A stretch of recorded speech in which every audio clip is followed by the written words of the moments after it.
India's Election Commission, which is one of the most trusted public institution in the world's largest democracy, is right now facing a test of credibility. Haryana में लाखों vote काट दिए, किसके काटे? उन लोगों के जो कांग्रेस पार्टी को वोट देते हैं। India's opposition leader and India's prime opposition party has leveled several allegations against Chief Election Commissioner of India, against Election Commission and against the ruling party as well for meddling into several state elections and meddling into voters' fraud. Alongside this, several concrete proofs and several validations have also been given. Several press conferences has been conducted by the leader of opposition of Lok Sabha targeting the Election Commission, highlighting voter fraud and voter theft and electoral malpractices in several state assembly elections in the year of 2024 and before. Now, the recent context is that on 5th of November, India's opposition leader, in his third such press conference held in the recent months, presented data to claim large-scale rigging of 2024 assembly elections in Haryana. He presented data for large-scale manipulation, large-scale data rigging and data fraud, and large-scale voter theft in relation to 2024 Haryana assembly elections. In a series of detailed accusations, he highlighted duplicate voter photos. She appears 223 times. Cross-state voter entries. Who's voting in UP and who's voting in Haryana. And deleted names from the rolls as evidence of systematic manipulation aimed at tilting the results of elections. 3.5 lakh people were deleted. He also highlighted that his team is having data to prove that around 25 lakh votes were fake or manipulated or fraudulently casted. Vote Chori of 25 lakhs, possibly more, but confirmed bias of 25 lakhs. And this claim, if true, could illegitimize and could question the legitimacy of the electoral process of not just what happened in Haryana, but the electoral process of the whole country at large. And India's leader of opposition, Rahul Gandhi, has stepped up his attack on the country's poll body. Rahul Gandhi is accusing the Election Commission of India and the ruling Bharatiya Janata Party. BJP leader who's voting in UP and who's voting in Haryana. And we've given you this as the strongest example. मैंने शुरू से ये कहा है कि Bharatiya Janata party एक तरफा सरकार बना रही है. हमारे पास सारी व्यवस्थाएं हैं. आप चिंता मत करिए. യാതൊരു സംശയവുമില്ല ജയിക്കാൻ വേണ്ടി വ്യാപകമായി ഞങ്ങൾ വോട്ട് ചേർക്കും. ഞങ്ങൾ ജയിക്കാൻ ഉദ്ദേശിച്ച മണ്ഡലങ്ങളിൽ ഞങ്ങൾ ജമ്മു കാശ്മീരിൽ നിന്നും ആൾക്കാരെ കൊണ്ടുവന്ന് ഒരു വർഷം താമസിപ്പിച്ച് വോട്ട് ചെയ്യിപ്പിക്കും. ഒരു സംശയമില്ല.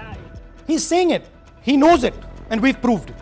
क्या अपनी माताओं, बहुओं, बेटियों सहित किसी भी मतदाता की सीसीटीवी वीडियो चुनाव आयोग को साझा करनी चाहिए क्या?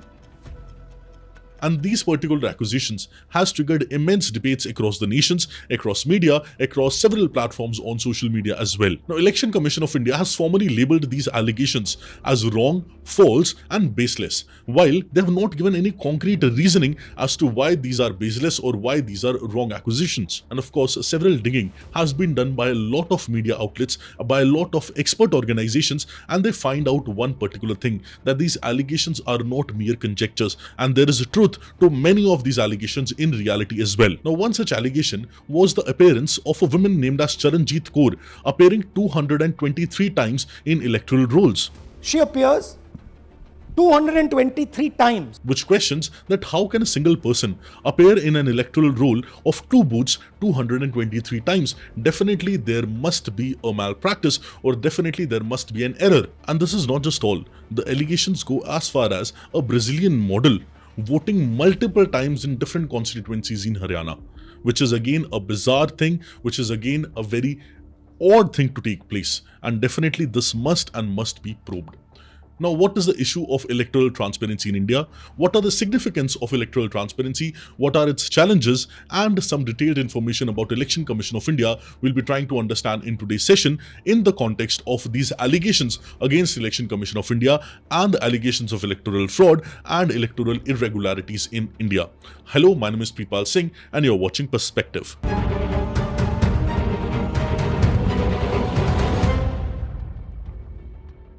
Now, in the last many months, opposition leaders from several parties have held massive protests against the Chief Election Commission of India. Also, they have considered an impeachment motion against the Chief Election Commissioner. The things go as far as thinking of an impeachment motion. And in all this discussion, what comes to the front is people's distrust on election commission and people's distrust on electoral machinery in India. So because elections in India are the heart of democracy, and if elections in a country are rigged, or if there is an accusation of elections being rigged, and that too by the formal leader of opposition in India, definitely this marks a very big question mark on our democracy. And in this scenario, people of India should highlight just one thing and should demand just one thing, that we should know nothing but the truth.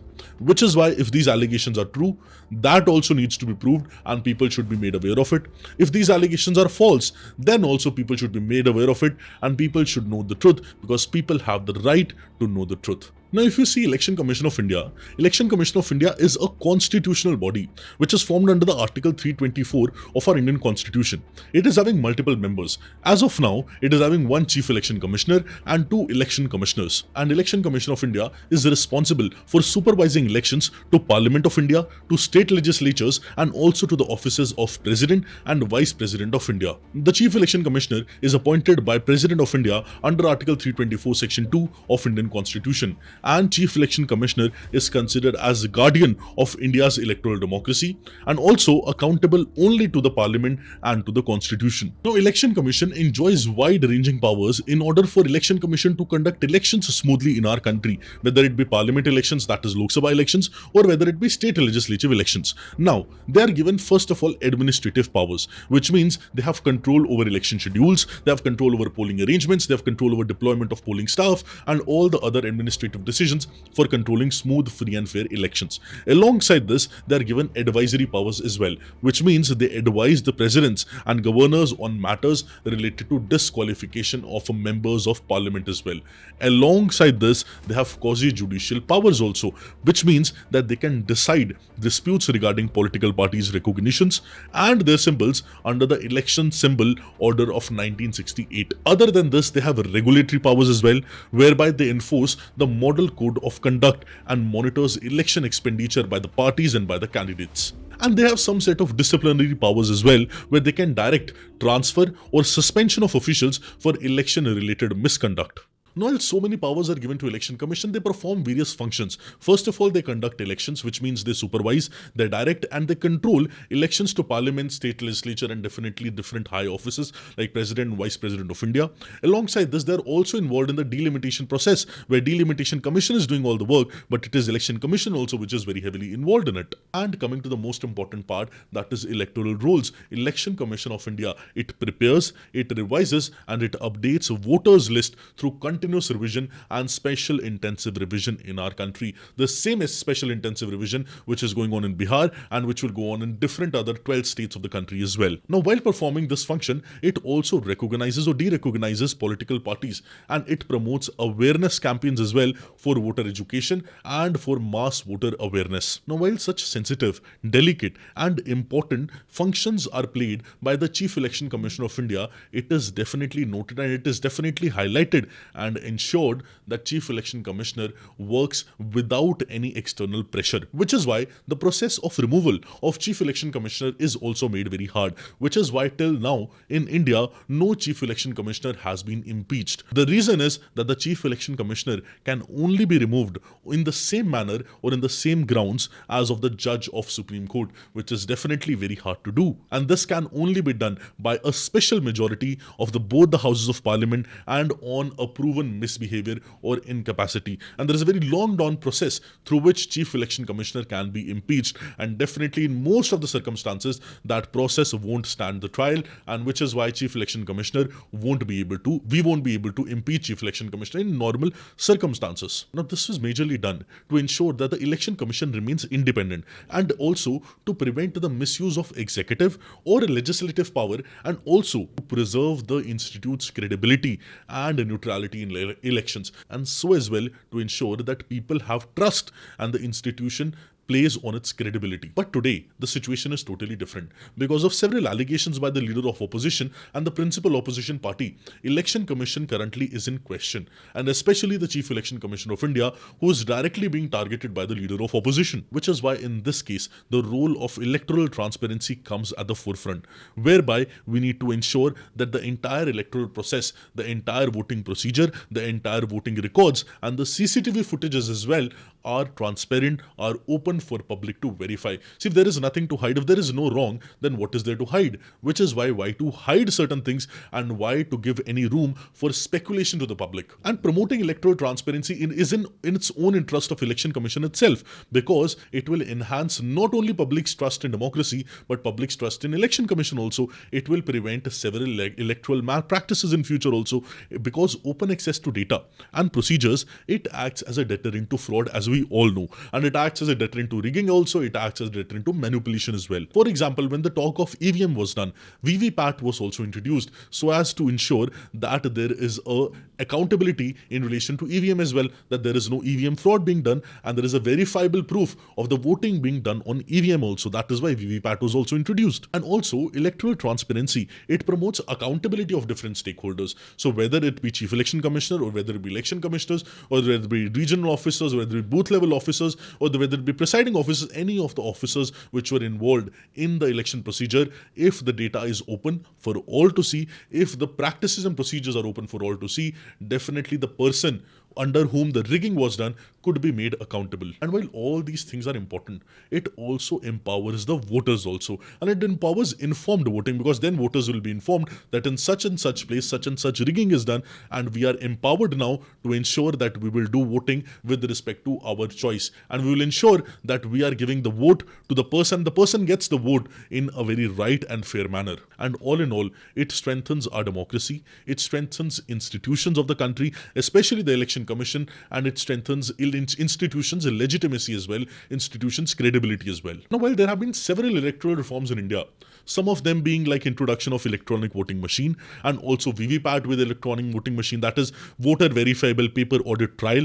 Alongside this, disqualification of candidates with criminal convictions. Alongside this, mandatory disclosure of candidates' information, that is a very important part, where candidates have to mandatorily disclose personal information about them, that what are the assets which they have, and what are any criminal cases going on against them, or any criminal convictions whatsoever. Also, the decision on capping election expenditure.